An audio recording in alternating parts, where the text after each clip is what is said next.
जय बाबा मोहन राम। मेरे प्रेमी भक्तों, देखिए कैसे अपने बाबा मोहन राम जी अपने भक्तों के लिए किसी से भी लड़ जाते हैं और क्यों हमारे बाबा अपने भक्तों पर जान छिड़कते हैं।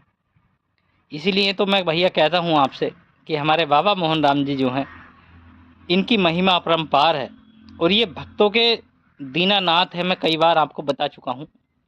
और भैया देखिए, ये जो हमारे बाबा मोहन राम जी हैं, ये सभी के साथ रहते हैं, अपने भक्तों के साथ। ऐसा नहीं है कि किसी भक्त का साथ छोड़ देते हों।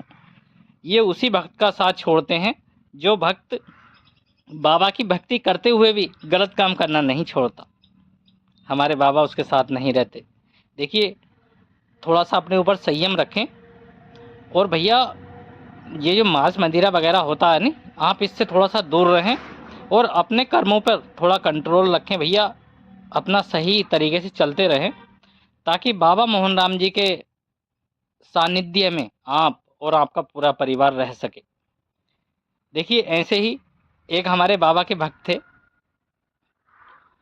उन्हें जब उनके ऊपर शनिदेव की साढ़े साती आई तो उनका हालत दिन ब दिन गिरती चली गई और उनकी हालत ऐसी हो गई मेरे भक्तों कि आप भी अगर उन्हें देखते तो दया करते। क्योंकि घर परिवार में देखिए, जब शनिदेव की साढ़े साती किसी के ऊपर चलती है ना, शनिदेव जब किसी के कर्मों का न्याय करते हैं तो कोई देवता भी उन्हें जो है बचा नहीं सकता।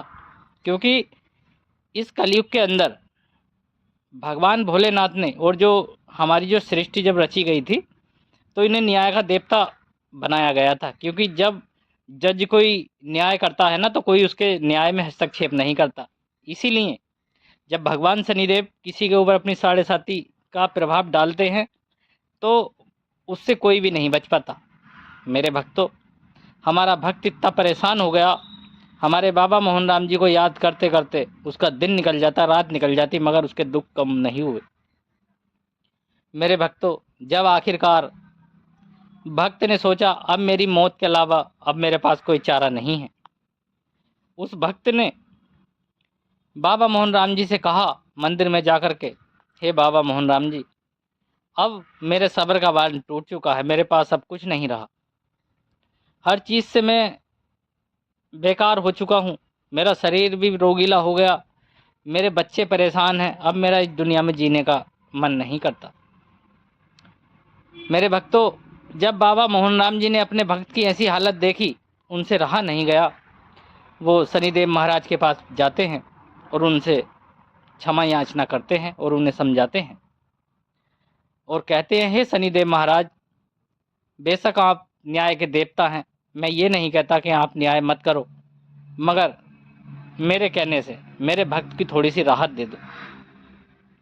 मेरा भक्त बहुत परेशान है, काफ़ी दिनों से आपकी जो है प्रताड़ना झेल रहा है, इसे थोड़ी सी सहूलियत दे दो।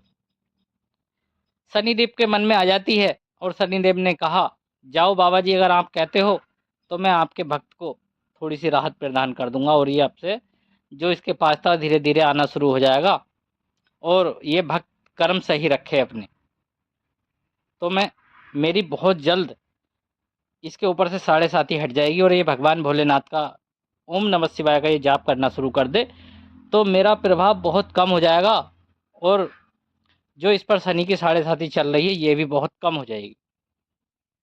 तो मेरे प्रेमी भक्तों, बात कहने का मतलब मेरा ये है कि अगर हमसे कोई कर्म गलत हो गया है और उस कर्म का फल हमें शनिदेव महाराज दे रहे हैं, तो बाबा मोहन राम जी के द्वारा अगर हम भक्ति करते हैं तो भैया उनकी शरण में जाने से हमें बहुत फ़ायदा मिल सकता है।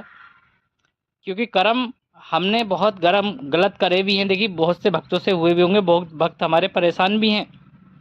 तो मेरे प्रेमी भक्तों, भक्त परेशान ना हो, भगवान भोलेनाथ की शरण में जाने का कष्ट करें और उनका ओम नमः शिवाय का जाप करना शुरू कर दें और बाबा मोहन राम जी की तपस्या शुरू कर दें भैया।